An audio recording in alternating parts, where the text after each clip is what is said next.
Did you know in Vim you can split windows? Right now we're in a single window, but we can split this. For example, if we press Ctrl W and then S, it splits it horizontally. And then if we want to move down to the window below, we press Ctrl W down. And to move up, hold Ctrl and W and press up. So you can move around between the two windows. Escape, Q, Enter to close a window. Now you can also split vertically, so that's Ctrl W V, that splits vertically, and then if you hold Ctrl W right, goes to the window to the right, and Ctrl V W left goes to the left. Now of course you can open different files in here. For example, we can open a new file, let's say test.py, or it might exist, and in here we can then type something,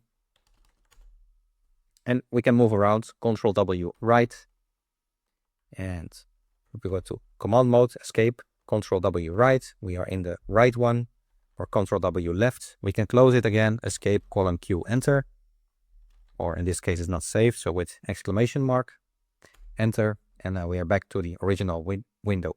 So you can have multiple windows inside Vim at the same time.